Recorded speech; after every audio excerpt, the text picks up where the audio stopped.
हरे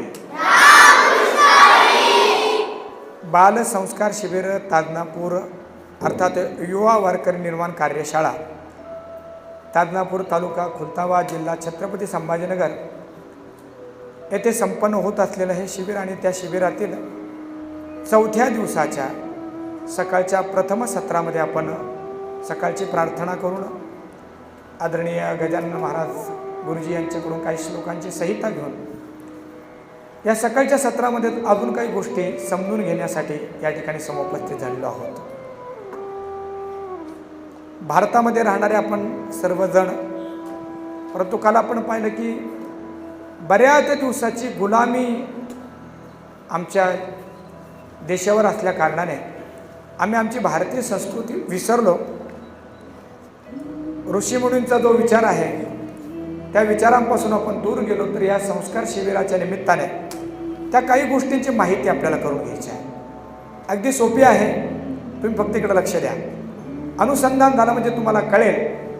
आणि आपल्याला आता मोठं होत जायचं आहे, तर कुठल्या वयामध्ये आपण काय करायला पाहिजे याची जाणीव या विचारातून आपल्याला कळणार आहे। आपल्याकडे 4 आश्रम आहे। किती आश्रम आहे? जोरात बोला, आवाज येऊ द्या। किती आश्रम आहे?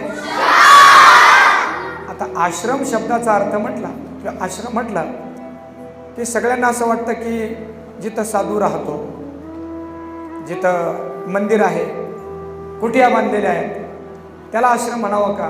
तर आश्रम तो तर असतोच, पण आश्रम शब्दाचा अर्थ इथं असा आहे की जिथं आपण आश्रयाला जातो, अवस्था या अर्थाने आश्रमाला। तर या 4 आश्रमाचं नाव सांगत असताना आपल्या ऋषींनी आपलं 100 वर्ष आयुष्य गृहीत धरून त्याचे 4 विभाग केलेत। सगळ्यांनी लक्ष द्या। 100 वर्षाचे 4 विभाग जर केले तर किती वर्ष होतील बरं? 25 वर्षाचे 4 विभाग होतील। 1 ते 25, 25 ते 50, 50 ते 75 आणि 75 ते 100 असे 100 वर्ष एकत्रित करून त्याचे 4 विभाग केलेत आणि 4 विभाग करून त्या 4 विभागाला 4 नाव दिलेत। फक्त एक लक्षात ठेवायचं, जिथं हास्य विनोद असेल तिथं हसायचं,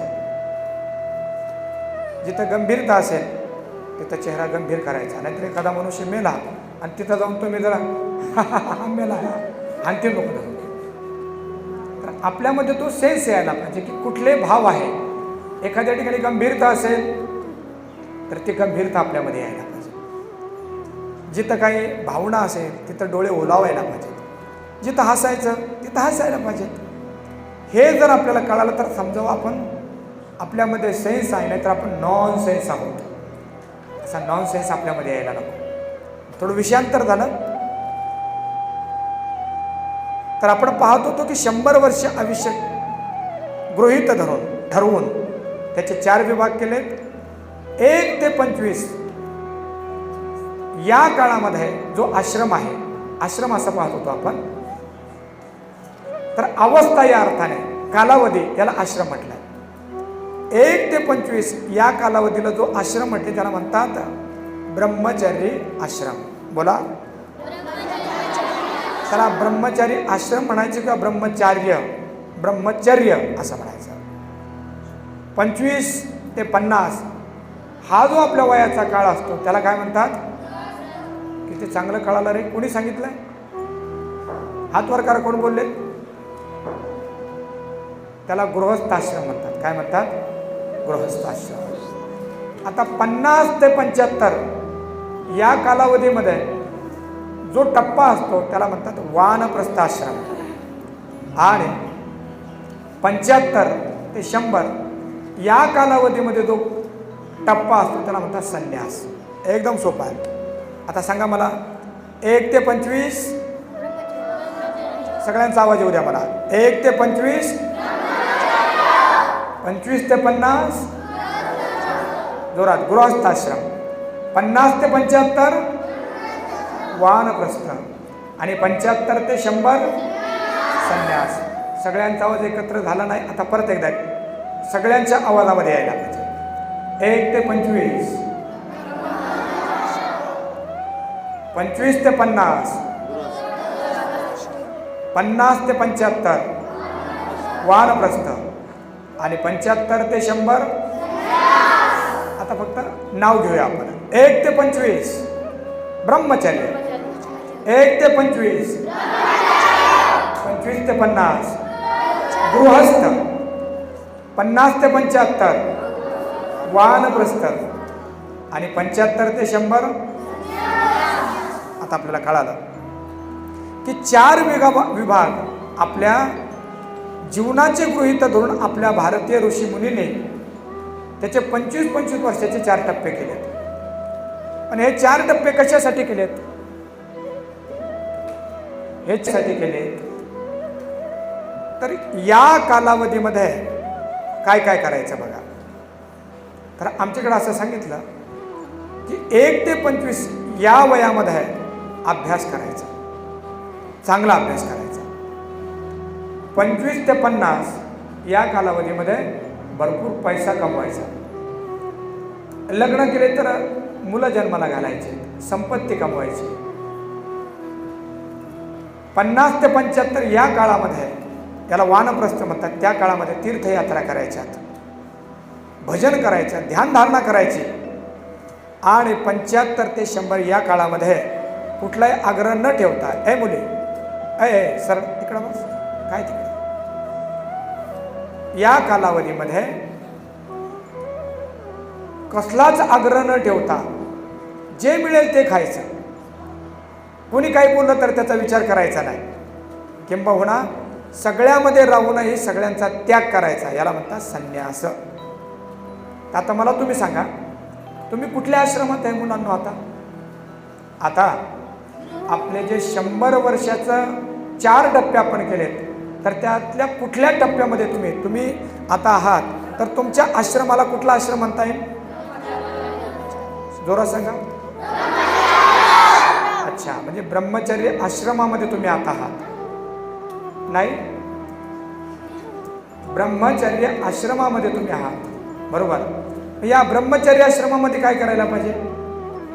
अभ्यास करायला पाहिजे. म्हणून बघा, या ब्रह्मचर्य आश्रमामध्ये जे अभ्यास करत नाही, टवाळक्या करतात, त्यांचा गृहस्थाश्रम पण चांगला होत नाही. म्हणजे काय? जे मुलं या 25 वर्षापर्यंत चांगलं शिकणार नाही, नोकरी त्यांना लागणार नाही, त्यांचे लग्न सुद्धा होत नाही. त्यांना स्वतःचा संसार करता येत नाही, स्वतःचं कुटुंब सांभाळता येत नाही. या वयामध्ये जे चांगल्या प्रकारे अभ्यास करतील, आणि नुसताच अभ्यास नाही करायचा, व्यायाम करायचा, व्यायाम आणि शरीर मजबूत करायचं, अभ्यासाने बुद्धी मजबूत करायची, चांगल्या प्रकारच्या भावना करून मन मजबूत करायचं. म्हणून ब्रह्मचर्य आश्रमामध्ये 3 गोष्टी मजबूत करायच्या. कोणकोणत्या बघा? मनगट, मन आणि मेंदू. चांगला ताल वाजला बघा, सुंदर एकदम. हे मजबूतच करायचं आहे तुम्हाला, कारण छडी लागे चमच्याने विद्या ये घम घम, कळायला पाहिजे. 3 गोष्टी मजबूत करायच्या तुम्हाला ब्रह्मचर्य आश्रमात. काय काय? मनगट, मन आणि मेंदू, किंवा असं म्हणूया आपण मन, मेंदू, मनगट यांना मजबूत करायचं आहे. आता बघा, मनगट मजबूत करण्यासाठी, मनगट म्हणजे शरीर, हे मजबूत करण्यासाठी काय करावं लागेल? व्यायाम करावा लागतो. म्हणून सकाळच्या सत्रामध्ये आपण व्यायाम करतो, प्राणायाम करतो, याने आपलं मनगट मजबूत होणार आहे. हसासारखं काही नाही आहे. नॉनसेन्स आहात का आपण? काय हसण्यासारखं काय? म्हणून सकाळच्या सत्रामध्ये आपण प्राणायाम जो करतो त्याने मनगट आपला मजबूत होतो, म्हणजे शरीर मजबूत होतं. हे जे आपण ऐकतो ना, भागवत ऐकतो किंवा हे विचार ऐकतो, याने आपलं, किंवा भजन करतो त्याने, श्लोक वाचतो, याने आपलं मन मजबूत होतं. आणि हे वेगवेगळ्या प्रकारचे विचार जेव्हा आपण ऐकतो त्याने आपली बुद्धी मजबूत होते. मग मन, मेंदू, मनगट ज्याचं मजबूत झालं त्याला म्हणायचं ब्रह्मचर्य. आणि हा ब्रह्मचर्य आश्रम जो चांगला करेल त्याचा पुढचा गृहस्थाश्रम चांगला होतो. ज्याचा गृहस्थाश्रम चांगला होईल त्याचा वानप्रस्थाश्रम चांगला होतो. आणि ज्याचा वानप्रस्थ आश्रम चांगला होईल, थांब ना बाळा थांब, त्याचा संन्यास आश्रम चांगला होतो. आता आधुनिक भाषेमध्ये बघूया आपल्याला. ब्रह्मचर्य आश्रमामध्ये शिकायचं, त्याला इंग्लिशमध्ये काय म्हणतात रे? शिकण्याला इंग्लिशमध्ये काय म्हणतात? स्टडी. अजून दुसरं काय नाव आहे? टीच. अजून टीच. अजून लर्निंग म्हणतात. बरोबर आहे. म्हणून ब्रह्मचर्य आश्रमामध्ये काय करायचं माहिती का? लक्ष द्या इकडं. लर्न. या काळामध्ये आपण शिकायचं, चांगलं शिकायचं, ज्याने आपली मन, मेंदू, मनगट सगळेच मजबूत होईल अशा प्रकारचं शिक्षण आपण घ्यायचं. म्हणून ब्रह्मचर्य आश्रमामध्ये आपण लर्न. बरोबर. गृहस्थाश्रमामध्ये काय करायचं? मिळवायचं. मिळवण्याला इंग्लिशमध्ये काय म्हणतात? थांब ना. मिळवण्याला काय म्हणतात? आपण जी मिळकत मिळवतो, कमवतो, त्याला काय म्हणतात? त्याला म्हणतात अर्न. काय म्हणतात? अर्न. ब्रह्मचर्य आश्रमामध्ये लर्न, गृहस्थाश्रमामध्ये अर्न. अर्न म्हणजे मिळवणे. आता वानप्रस्थ आश्रम आला की मग यू टर्न. यू टर्न म्हणजे काय? आतापर्यंत जगाकडे पाहत होतो, आता स्वतःकडे पाहायचं. मी कुठून आलो आहे, मला कुठं जायचं आहे, नेमकं या जगामध्ये येऊन मी काय केलंय, माझं काय करायचं राहिलंय, असा विचार ज्या काळामध्ये केला जातो त्याला म्हणतात वानप्रस्थ आश्रम. आणि त्या काळामध्ये काय करायचं आहे? U turn. यू टर्न म्हणजे स्वतःकडे वळायचं, स्वतःचा विचार करायचा. आणि मग संन्यास आश्रमामध्ये आता या जगामध्ये मी होतो, परंतु आता या जगाचा माझा काही संबंध नाही, माझा संबंध ईश्वराशी आहे. आणि सगळ्या जगाला म्हणायचं नो रिटर्न, बाय बाय. म्हणून ब्रह्मचर्य आश्रमामध्ये काय करायचं? लर्न. बोला. ब्रह्मचर्य आश्रमामध्ये लर्न, गृहस्थाश्रमामध्ये अर्न, वानप्रस्थाश्रमामध्ये यू टर्न. आणि संन्यास कशाला म्हणायचं? No return. नो रिटर्न म्हणजे काय? ज्या भगवंतापासून मी आलो होतो त्या भगवंताकडे मी चाललो आहे, आता परत यायचं नाही. No return.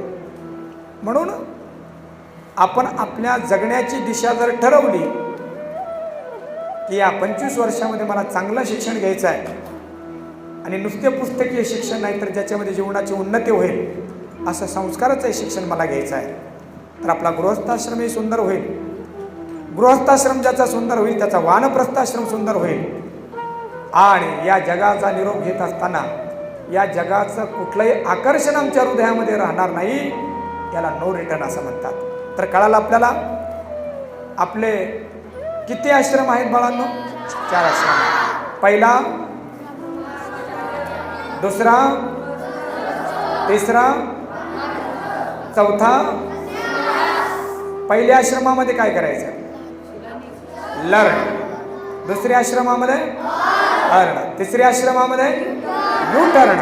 आणि चौथ्या आश्रमामध्ये no return, bye bye. Ramakrishna.